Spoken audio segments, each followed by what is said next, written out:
Hello, and welcome to the Shifting Culture podcast, in which we have conversations about the culture we create and the impact we can make. We long to see the body of Christ look like Jesus. I'm your host, Joshua Johnson. Welcome to our third of our best of 2024 episodes. In this episode, we will hear clips from our 10 most listened to episodes. Thank you for listening, and thank you for a great 2024. We've had an incredible year. And to celebrate 2024, I'm giving away a copy of one of my 10 favorite books of the year. And you get to choose. All you need to do to enter is to go to Apple Podcasts and leave a rating and review. Send me a screenshot at jjohnson@allnations.us, and you are entered to win a free book. I'll get in touch with the winner via email so I can send the book to you. Thank you so much. Hey, let's get on with the episode. We are counting down our 10 most listened to episodes of the year. And number 10 is episode 160, Emily P. Freeman, Discerning When to Stay and When to Go. I loved this conversation with Emily. She brings much needed wisdom to the space of discernment. Her book, How to Walk into a Room, was on my top 10 list of the year. She comes in as a guide, a spiritual director, and someone who has experienced the discernment process firsthand. In this clip, we talk briefly about moving from being cogs in a machine to becoming more human in our decision-making processes. So what does that do for our decision-making process when it turns from productivity and production and machine towards becoming more human and more of how God wired us and made us to be? Well, it can frustrate our decision-making process, to put it bluntly, because the soul and the schedule don't follow the same rules. And listening to and communing with God is deeply inefficient. And so our productive minds want to ask a question and get an answer. But what I would like to submit, and I think is really the way the of wrath Jesus, chapter is really is important that in our oftentimes culture. we ask Like, a question, we're moving towards wrath. We're moving towards not seeing so our work each other then across is to begin differences. to discern That polarization not talk maybe the end is game all over because we are or the moving ultimate answer, to although polarized hopefully that opposites. will end up coming. But You're trying to do some one next great right work thing, on your an podcast, arrow The in a Sacred, particular as you're talking to direction. people across And differences and that seeing them is as often much more accessible humans to us, and but it's a listening. much slower process. Well, what have you started to learn That as you phrase started has to helped me engage so much. across differences Discern and one listen next right to thing. people's stories? It was definitely a and major to walk theme for with me in people 2024. in places where you don't This next agree episode, and you number don't 9, is think episode that 187. It may make you a little Elizabeth bit angry Oldfield, on the inside, becoming more but fully you alive. sit there with people's Here stories. is another How has episode that with someone whose changed book is on my top 10 your list of the year. relationship with other Elizabeth's people? book, Fully Alive, is fantastic. Looking at the Christian life and ethic through the lens of the 7 deadly sins, and her conclusion is clear. We were made for connection. Elizabeth is very interested in beginning an empathetic year, listening well, and learning across divides. This is clear in this clip in which Elizabeth talks about engaging across differences.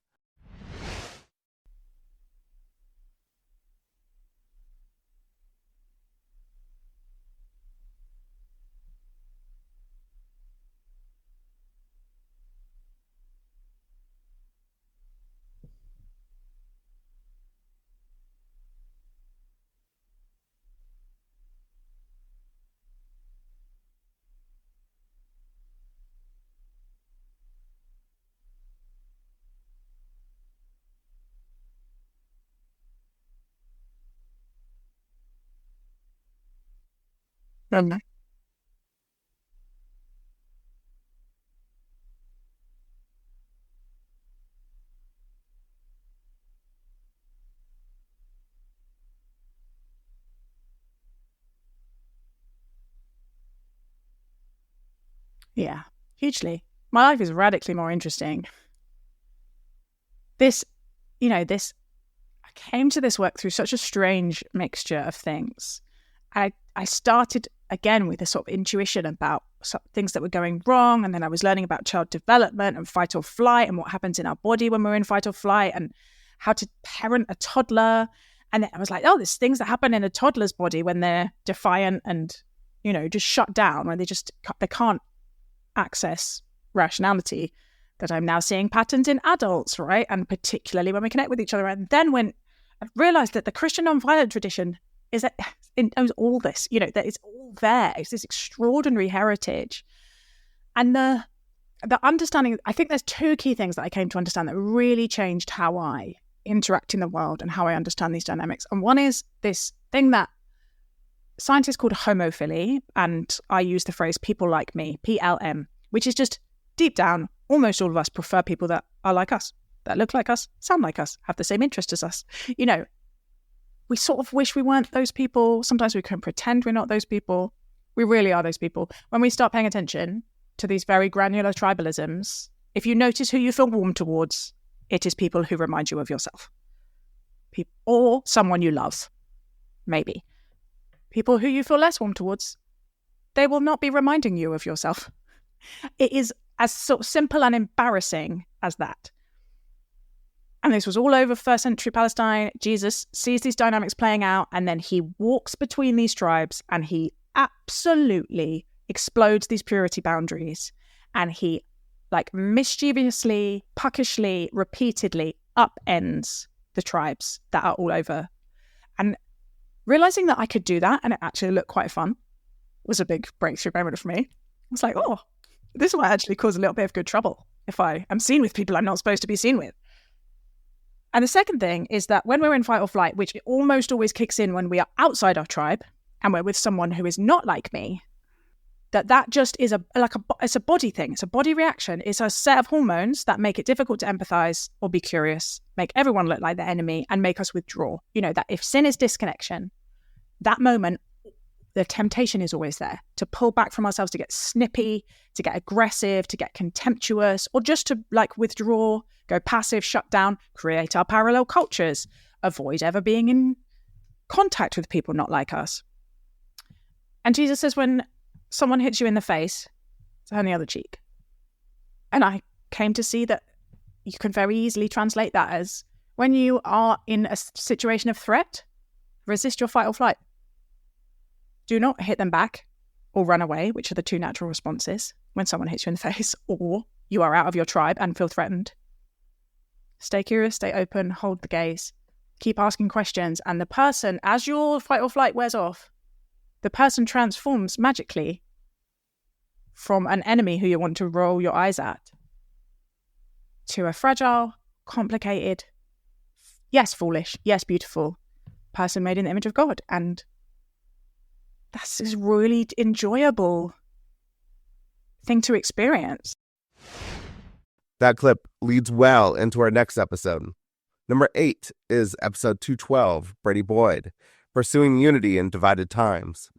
Brady has a lot of wisdom in this space. He became pastor of New Life Church in Colorado Springs right after a scandal, had tragedy strike within a year he was there, and the church came out of it stronger and more unified. It wasn't easy. In this clip, Brady tells the story of meeting with Eugene Peterson and the wisdom gained from that encounter.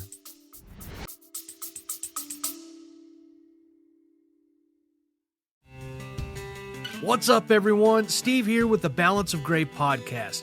January 1st, I'm releasing the first 3 episodes of the brand new show. The first quarter is going to be some funny news stories, goofing off a little bit, and the rest will be serious faith-based topics where no question is overlooked or filtered out by PC. I think the church really needs this right now. Science, theology, social issues, in-studio interviews, and most importantly, the unfiltered gospel itself will all make up the mosaic that will be known as the Balance of Gray. I can promise this won't be quite like anything you've heard before. We'll see you soon. Steve here with the Balance of Gray podcast, signing out. I was with right at the end of his life. I got to spend some time with Eugene Peterson up in his house at Kalispell, Montana. It was one of the great honors of my life to go up there and spend a couple of days with him by his in his house, right on Flathead Lake there. And the thing that struck me about him was I had a list of questions that I wanted to ask him. And at this time, he was in his late 70s, early 80s when I was there. So he was an older man. And I just hung on every word that he said. What I noticed, though, is that he paused. Every time I would ask him like a really difficult question or a complicated question, a complex question, he would pause. And so I thought to myself, I wonder if pausing and praying would help some conversations that we're having right now. Instead of, when you're arguing with someone, you're really not listening to them. You're preparing your rebuttal, right? That's what's going on in our brain, is that we're not listening. We're arguing. And I think there is what I would say to people, if you have a difficult in-law, family members, a neighbor, a friend that you're having a tough time with right now, the next time you're in a conversation with them, slow down your speech. Pause, think about what you're saying, be more prayerful in that conversation, and really try to listen and ask questions. I think one of the things that we see in the conversations that Jesus had with difficult people, leaders of the church, sinners, Pharisees, whatever it was, when Jesus was in those conversations, Jesus asked about 10 times more questions than he answered. And I don't know if you've ever noticed that by reading the Gospels. I read this the other day, and I've not counted the questions out myself, so I'm depending on this person being correct. But he said that Jesus asked around 300 questions and answered about 30. So you think about that. They would say, Jesus, what are you going to do now? And he said, what do you want me to do? He would ask more questions. So he wasn't there to argue. He was there to ask questions. Like the woman caught in adultery, for example. Think about how that could have went out of control really quickly. Instead, he paused. It said he knelt down. It said he knelt down and wrote in the ground. He brought a sense of calm into a very difficult environment where people were wanting to stone this woman. They were wanting to kill this woman. And Jesus de-escalated it by asking questions. I think turning the attention away from the woman and to their own sins. I just think there's something powerful we can learn there as we're hanging around people that are angry. In our next episode, number 7, episode 243, Mike Cosper, The Church in Dark Times, Resisting the Lure of Ideology, Mike uses Eugene Peterson as an example of someone that learned to resist. He's a great model for us to learn from. In this clip, we talk about how rootlessness makes us more susceptible to ideology. Mike uses the book of Job as a lens for us to learn from. His book, The Church in Dark Times, is on my top 10 list. This is a really important conversation for the health of the church. Because ideology promises a feeling of rootedness. How can we tell the difference between an ideology and what is true and mystery and transcendent? Yeah. So that is the question. I think it's such an important question. I'm glad you're asking it. I think the best place for us to go to try to answer that question is the book of Job. Because there's a remarkable contrast between kind of modernism, modernity, and ideology, and then what God does in the book of Job. And actually, like, if you really want to read something amazing, like, go read Chesterton's essay about the book of Job, because he's just phenomenal on this. Like, and again, like, I go into a lot of this in the course of the book, but like, what modernity did for us is it gave us this illusion that we could understand whatever we set our minds to, right? Like, Arendt says something about this in her book, The Human Condition. She says, that modernity gave us this sense, like, in modernity, the invention of the telescope gave us a sense that we could master everything that was large and massive and sort of beyond comprehension in one direction.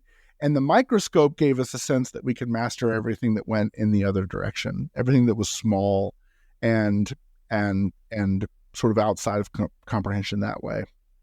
So what ideology does is ideology gives you this story that says, here's the entire world, and then here's an idea that explains all of it. And if you just trace this idea out to its logical comprehension, you're going to end up at a place where you've either comprehended everything or there's sort of a utopian end result, that sort of thing. Contrast that with the book of Job, where, where God shows up in the book of Job and he's like, hey, look at the ostrich. Can you figure that out? Because you can't, right? Like, and that's the beauty of God's whole dialogue in the book of Job. Like, and I mean, I am so enamored with the book of Job. I could talk about this for a long time, but so throughout the book of Job, his friends are saying, you're a moral failure, and that's why these bad things have happened, and you should be more humble before God. And he is saying, I haven't done anything to deserve any of this. And when God shows up, God's going to explain all of it to me. So then God shows up and God says, I'm not explaining jack to you. You don't even understand a waterfall. You don't understand a windstorm. You can't comprehend an ostrich. So you should be humbled before me. The end result of God's dialogue with Job is that Job is satisfied. That's enough for him. Like, I'm going to be silent before the mystery of the world. And so on the one hand, I think like that's an insight into kind of the answer to the ideology question, because Job recognizes like there's not some simple explanation for all of this. Like, I'm not going to comprehend it. I thought there was. When God showed up, he wowed me with wonder and mystery, and I'm going to be silent before him. But there's another layer to it that I think is really, really important, which is that when God then reckons with Job's friends, he tells Job's friends, Job's righteous and you're not. And Job's friends, who had this simple explanation of, you must have done something to deserve this and you should be humble before God and all the rest of it, he doesn't call Job to make sacrifices to reconcile to himself. He calls Job's friends to do it, to reconcile with Job and with God. So it's like the indictment of the book of Job is that Job's friends end up having to make these sacrifices and everything else to reconcile with God and Job. So there really is this thing of like, man, there's just this massive landscape of sort of mystery, confusion. I'm going to overwhelm you with creatures and imagery and stories that just don't make sense. And if you can be content before that and go, okay, you're Job. But if the flip side of that is like the contrast to that is his friends who said, there's a very simple, rational, moral structure to this whole creation. And clearly you brought this suffering upon yourself. They're the ones that have to make sacrifices and apologize. Anyway, that's a very long answer to your ideology question. But I do think it's like a fascinating deconstruction of ideology, because it's like the Bible just goes, no, we don't play that. Like, look at the ostrich and then shut up. Another great episode in figuring out how to be about kingdom business instead of our own business is the number 6 most listened to episode of the year. Episode 218, Natalie Runyon, Reconstruction After Deconstruction, going back to the original blueprint. In this clip, Natalie talks about some of the essentials of church. This whole conversation is fantastic. Take the rubble away from all of that and bring it down to the simplicity of church, of who we are called to be and what we are called to be as a people of God. What is that simple thing that we are called to? Well, first of all, we're all the ecclesia. We are all the body of Christ. We are all the little churches of God coming together to create the physical church building. And so we all have to know that we are imperfect people carrying a perfect gospel. Hands down, that has to be the grace we give each other. But when we walk in, we go into mission mode. The minute we walk in, it is the Great Commission and the Great Command. We keep Christ's last command our first concern the minute we walk into that church. And so if you were to look at the scaffolding of a church, if it was just the literal bare bones of a church, it should be shouting the name of Jesus from the rooftops and everything we do, the things that break his heart, the widow, the orphan, the one that has been left behind, we start putting all of our programming around that scaffolding that says two things. What's our litmus test? Is this building the kingdom? Is it going and making disciples? And is it loving God and loving people? If everything that we are doing in our churches matches that, then that is the best start that we can do. Why do we have coffee in the morning? Why do we have greeters? Why do we have a children's ministry? Why do we have youth ministry? Why do we have multi-gen? Why do we do things for our community? If everything can align with the Great Commission and the Great Command, that is the scaffolding, that is the church. And from there, everything else is fluff. I mean, let's be honest. If you have a lot of followers on social media, who cares? But if you are drawing people to the Great Commission and the Great Command with that social media, then great. I think we are figuring out what is essential and what isn't. This next episode, number 5, episode 148, Megan Larissa Good, Are We in the Middle of a New Reformation?, is really helpful in figuring out the essential parts of church. In this clip, Megan talks about the shaking in the church and how it is reminiscent to the Protestant Reformation 500 years ago. Well, I think part of it is, I think that because of looking at history and asking what was happening at the time the Protestant Reformation erupted. And, there were a few things. There were abuses of power among the church. There was very significant rapid change in technology. This is where the printing press was developed. There was a lot of confusion about religious authority. And you think of those as the biggest factors that kind of caused a crisis that Reformation answered. All of those exact same factors are very prominently in the water right now. We also are in a time when abuse of religious authority is a huge issue. There's a lot of confusion about, abuse of power. There's a lot of confusion about religious authority. And of course, we are 40 years out from the greatest technological development since the printing press, which is the internet.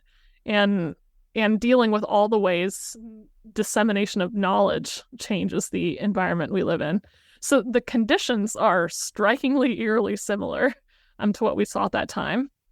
But in addition to those conditions, I think there's just the felt and lived experience that many of us are having right now, which is it seems like everyone I know is currently leaving the church, changing their church, asking questions about what they believe. In a very short period, there's been a kind of, it's like everything flew up in the air and all of the pieces of the church are coming back down. And, so many Christians I talk to who are still faithful Jesus followers are feeling very displaced and saying, I've been worshiping in this community forever. Like, why does it feel like my faith has suddenly taken this different turn that doesn't quite fit? Like, those are all signs about a radical reordering occurring. And nobody can say definitively from this point in history, like, what that will look like in its outcome. But I'm hard pressed to think of any precedent for that kind of just shakeup and redistribution since 500 years ago, the last time it happened at such a large scale. We're sticking with the theme of shaking up the church with our number 4 episode, which is episode 235, Scott McKnight, Is the deconstruction movement a prophetic work of the Spirit? I think this is a question a lot of people are wondering about. Scott thinks that a centered set approach to Jesus being the center of the church is what is emerging right now.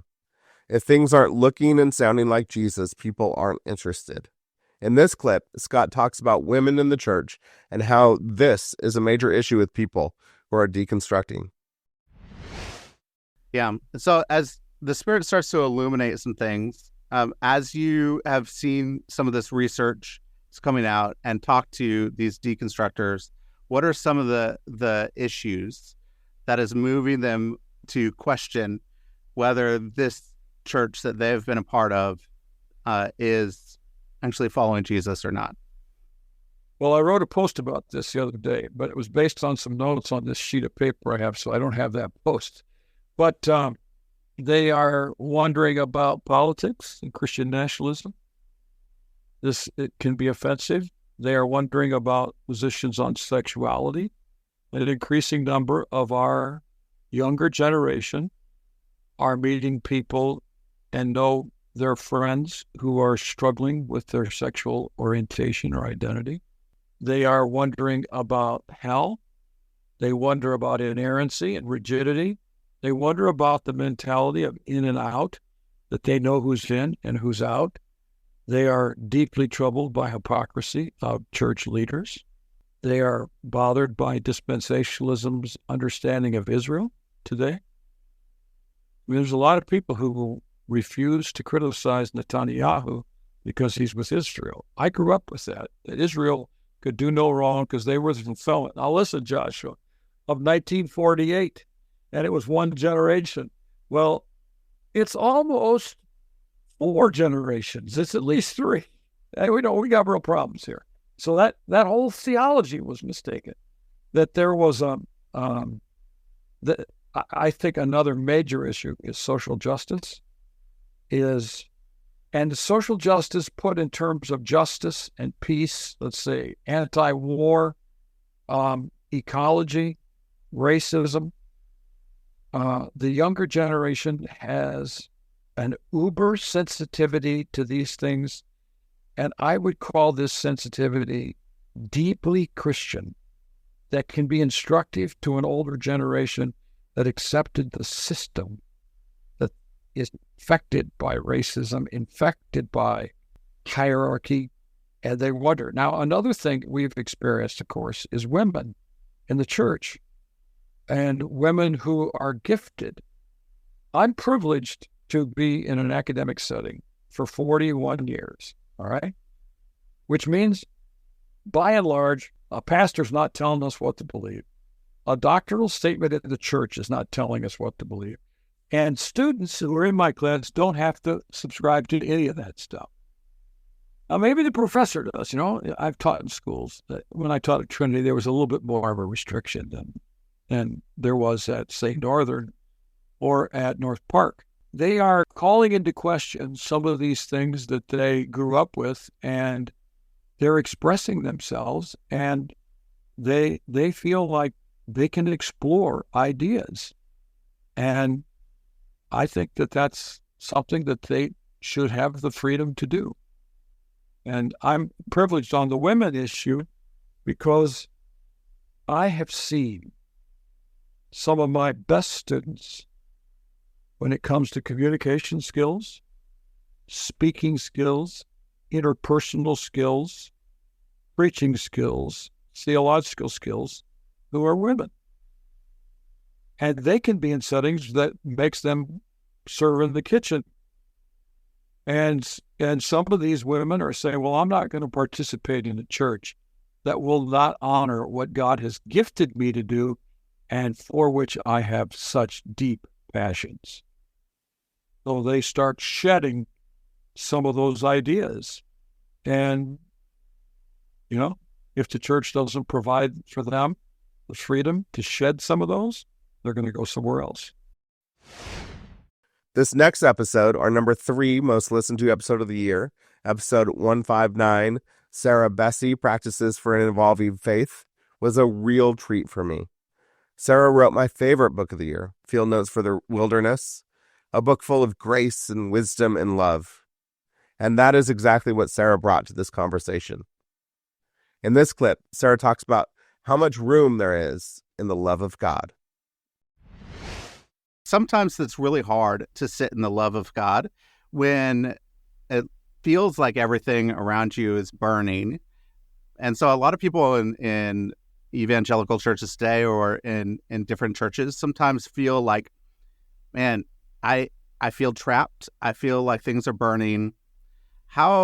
What's a practice for those people to say, I can be curious, give them permission to be curious and sit in the love of God as they move forward, even if they're in the midst of a fire?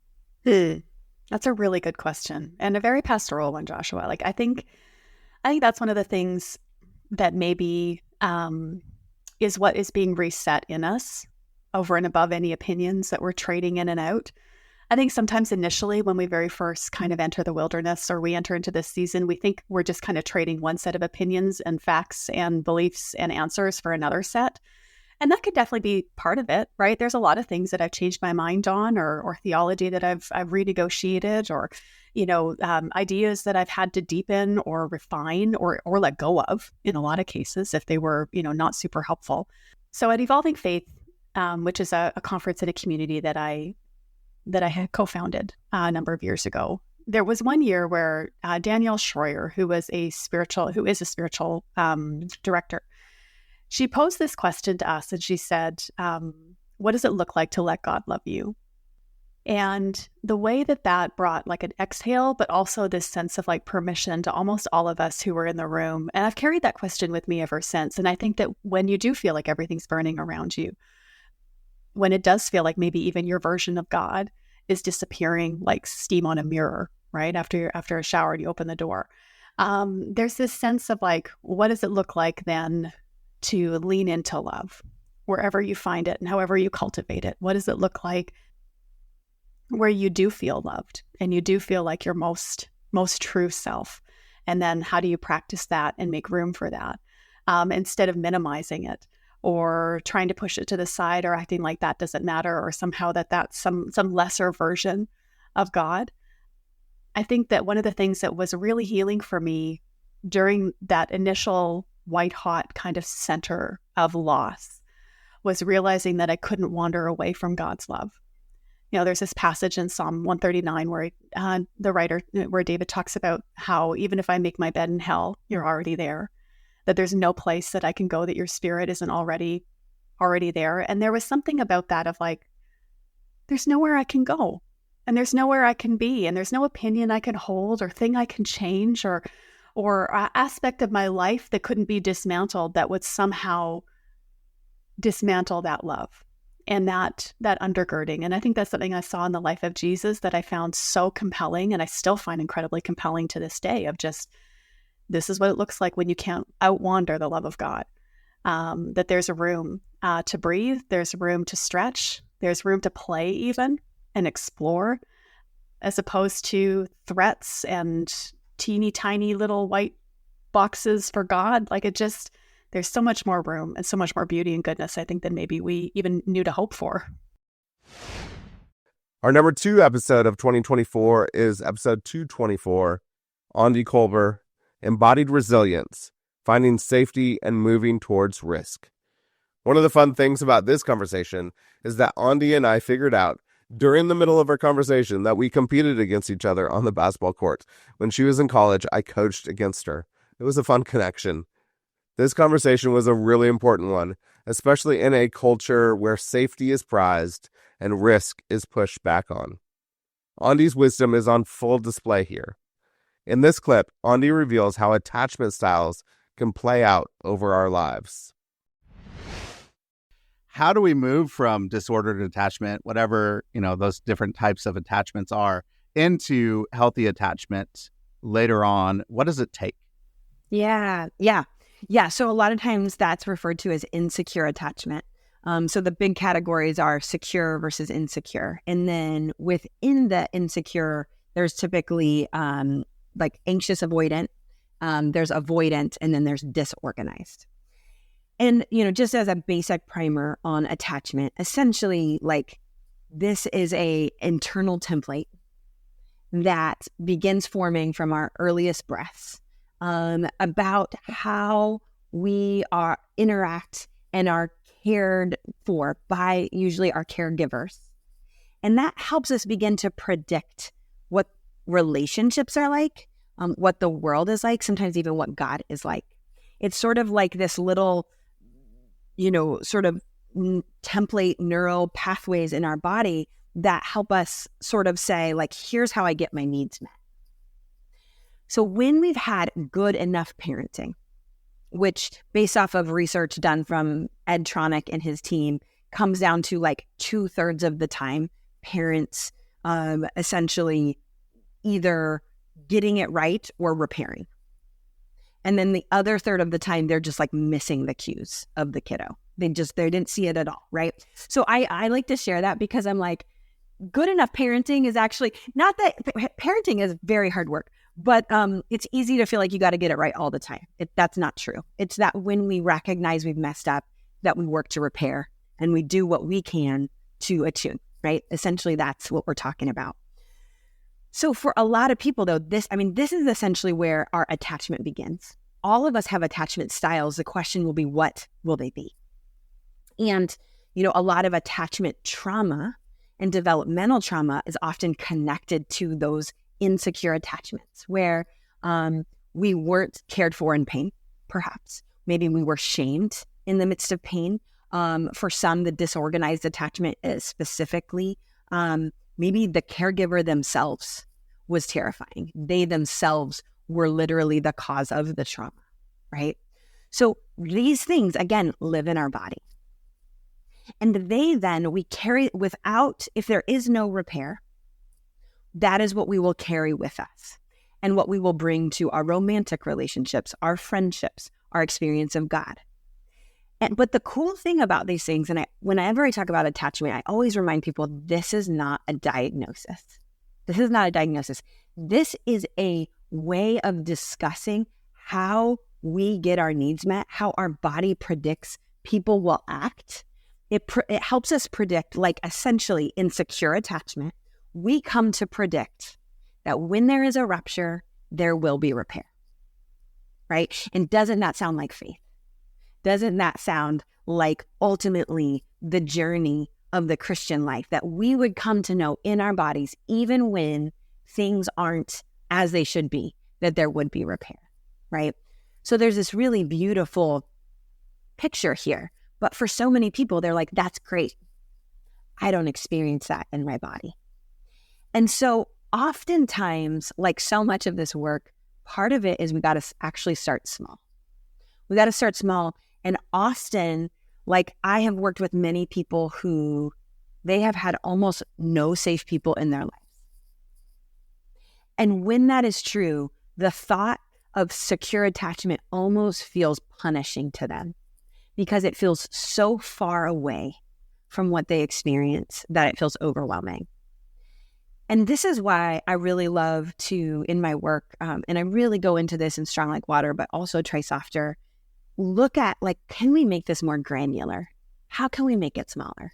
And so I think sometimes the path to that is figuring out where, if anywhere, are there glimmers of safety? Like for some people, that is literally going to be outside in nature. Like maybe that's one of the places that their body says, I can exhale. Their nervous system has that ventral vagal sigh of like, I'm safe. Maybe it's with their pet, right? They're like, you're like, my dog sees me. They see it. My dog gets me, things like that. But then sometimes, God willing, there are one or two people that they're like, oh, when I'm in the presence of this person, maybe it's a therapist, like maybe it's not perfect, but generally speaking, I think that there will be repair when there's rupture. What I would say is that these little experiences of safety, whether it's the smallest one to just like being somewhere in nature, to being able to experience it like on a one-on-one, maybe it's on a team. For some folks, playing a sport, doing something like that, they feel that safety. We can build on this. We leverage it because this is how our body works. It's like this idea, I feel like it's a biblical principle where it's like, steward this thing well, more will come. Our body works that way too. Like, show me that safety exists. And when we show our body, hey, here's some safety, our body says, okay, show me more. I'll take some more now. And so as we learn to listen to that, we can, again, it's just like the thing we were talking about, the riskiness, same idea. Like being willing to see a therapist for the first time. Holy moly, like that takes a lot of courage, right? You may have a foot outside the window in order to take that step. But in doing that, it may be the pathway to a relationship that begins to build this platform of safety. That then gives you courage to say, okay, well, there's this one other person that I met, and here's some things about them that I'm appreciating. I wonder what a small risk would look like. And all of those small risks, those turn into big shifts, big changes. And so here we are. Our number one episode of 2024. It's no surprise to me. It's episode 211, Jamie Winship Returns, Receiving Your True Identity. This is key for us, identity. When we figure out who God created us to be, what's underneath all of the anxieties and coping mechanisms, we can operate out of our true self in the world. Then big things can happen. In this clip, we're going into the thing that most keeps us from being who we are meant to be: fear. There are so many group identities. Where does group identities, how do we heal and know the truth of group identities and not just our individual selves? Yeah, that's also really good questions. And the fact that you even asked that question helps people. What do you mean those are group identities? What do you mean those are group? So, yeah. So the interesting thing about, I'll speak just as a person from the US, but we don't know how to introduce ourselves apart from separating. So like if I'm in a room of 20 Americans and I say, introduce yourself, everything we say creates fragmentation in the room. If I stand up and say, I'm an evangelical, man, you split the room right there, just with that introduction, because you're establishing your camp. Or if I say, first, the fact that I'm white, that can start it. But if I say, I have a PhD from Yale, fragment, I'm fragmenting the room, because then people will start comparing themselves to that, right? And so we actually don't know how to introduce ourselves in a way that brings reconciliation at any level. We don't know how to do it. We're taught to be separate, individual. It's all about the individual and you, and then your family, like that.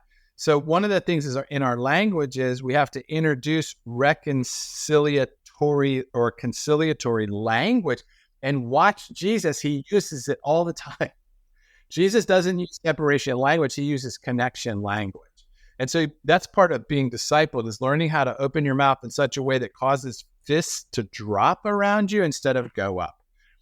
And so for me, all I have to do, what I do when I'm in the U.S. talking to any individual or group, we're going to Chicago to do this for 2 days, is I just have to stand up and say, listen, we're all from different groups, but what we want to talk about is what we all have in common, and start there. What do we all have in common? Here's what we all have in common: fear. That's what every human has in common with every other human: fear. So if I say, I don't care what party you're from, I don't care about this, tell me your first name and tell me what you're most afraid of in your life right now. Whatever that person says, 90% of the room is going to go, I know exactly what you mean. They could be Muslim, it doesn't matter. They're going to go, I know exactly what you mean. So when I stand up and say, my name's Jamie, before we start, I just want to tell you, I'm fearful right now in this room. What I'm afraid of is that I'm going to be a disappointment. That's what I'm afraid of. Has anyone ever been afraid of being a disappointment? Raise your hand. 75% of the room raised their hand. So I've already connected with the whole room. Now, if I stand up and say, hey, I'm here, I have a biblical education, I'm just chopping the room into sections. Because when I say those things, people are like, oh, well, what if I don't have what kind of biblical, like they chop the room. So I'm going to do this in Chicago. That's how I'm going to start. And I'm going to say, what we're going to do is I'm going to teach you how to get rid of that fear. And I'm telling you, every human is going to sit there and go, okay, I want to hear this, right? But if I said, I want to teach you how to become a Christian and go to heaven when you die, I lose part of the room. No one may not know what that means or whatever. So I'm looking for the thing that all humans have in common. So the number one exhortation in Scripture is don't be afraid. The number one most commonly said exhortation in Scripture is do not be afraid. Why? Because almost everything we do is fear-based. Almost everything we do is fear-based. So if you can If you can tell a person, I'm here to help you not be afraid anymore, that person will listen to you for at least a while. If you can tell them that the solution to that, which is basically why does a terrorist group form? They're afraid. They're afraid they're losing something and they got to go fight to get it back because no one's going to help them. What's the process then to start to identify group fear? Like, what is the fear of this particular group? Yeah. So is to again, the next thing is to teach them what it means to tell the truth. So I say this all the time when I'm speaking as well. The problem with humans is not that they're liars. It's just they don't know how to tell the truth. It's not they're intentionally lying. They just actually don't even know what's true about even what they think. So if I say to them, tell me what you're afraid of, I'm afraid that I'm not going to have enough money. Like, that's actually not what you're afraid of. That's how it shows itself, but that's not what you're afraid of. Let's talk about okay, keep going with that fear. I'm not going to have enough money. So what? So you run out of money. Well, okay, what happens? Well, then I'm embarrassed. Oh, what? I'm embarrassed. Why? Because, well, I'd be ashamed that what are you afraid of? Shame. And money can't take away shame.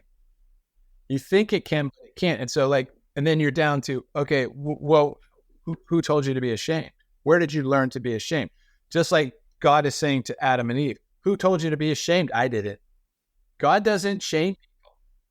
He doesn't shame people. He doesn't tell people to go hide and cover themselves up. He's asking them, who told you to be ashamed? I did it. So when you're with the person, just like the process we just did, once they say their fear, okay, let's tell the truth about this, and I'm going to help you tell the truth. What are you afraid of? I'm afraid I might lose my job. Okay, people lose their jobs all the time. They don't die from it. You go get another job. What is it? Yeah, but then it would mean I'm a failure. Yeah. Where did you learn that? Who's the first person that said you were a failure based on performance? And now you're down at the root of how they identified themselves. And so their group that they're in is to protect them. It's a coping mechanism against dealing with that belief that I'm a failure. I'm going to get in a strong group, and the group's going to prove that we're strong and powerful, and we're going to take over the country, or we're going to take over the courts or whatever. But it's all because you're afraid. Yeah. It all boils down to fear. We got it. It's all there. It's all fear. Everything. I'm telling you. See, here's one other little thing that goes along with that. No human being can be angry about anything unless it's a real or perceived injustice. A human cannot get angry at any situation unless it's a real or perceived injustice. And the reason humans get angry at injustice is because it's a God emotion. God gets angry at injustice. He does.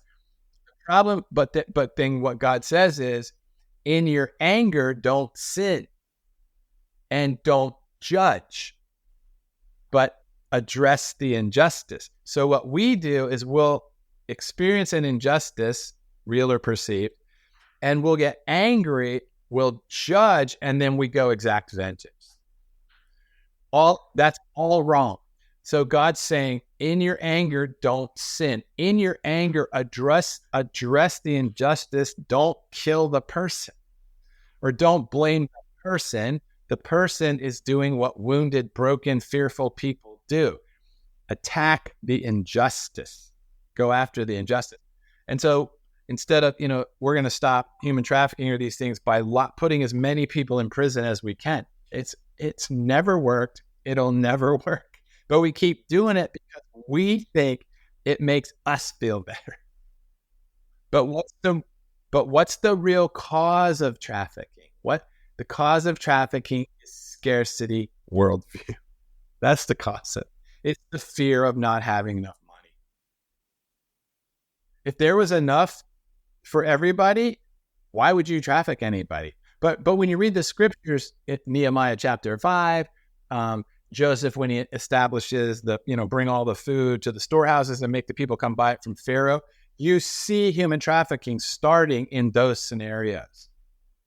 Nehemiah in chapter 5, the people, there's a protest going on among the Jews against Jews. And Nehemiah's like, what's the problem? And the poor Jewish people are saying, look, the mortgages on our property is so steep from our own people that we're selling our kids into slavery to pay our own mortgages. And their question is, why are we building a wall to protect this system? So when you preach that sermon, it's like, are we charging mortgages to our own people that are so expensive our own people can't even move? That's exactly what we're doing. Who's doing it? Believers are doing it. We're all doing it like that.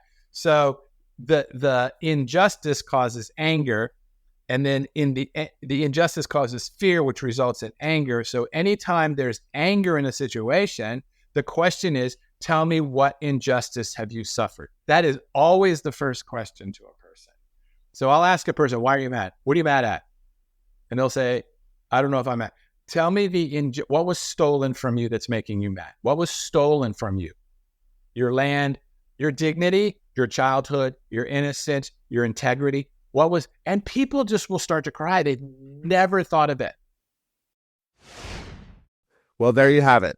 The 10 most listened to episodes of the year. Thank you for listening this year. And here's to another great year in 2025.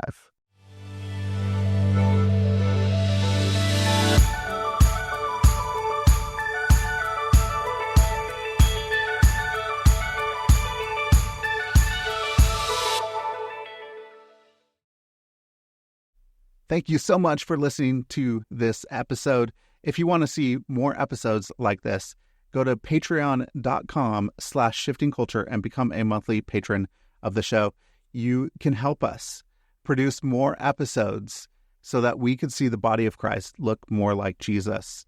If you become a patron on patreon.com/shiftingculture, you will get early access to episodes. You will get episode guides. You will get bonus shows, hopefully, and more. So go to patreon.com/shiftingculture and become a monthly patron. Also, leave a rating and review on Apple Podcasts. It really helps us out and helps us find new listeners to the show. And just go and share this podcast with your friends, your family, your network, people that you think would enjoy it as well. Thank you again for listening to the show. I hope you have a great week.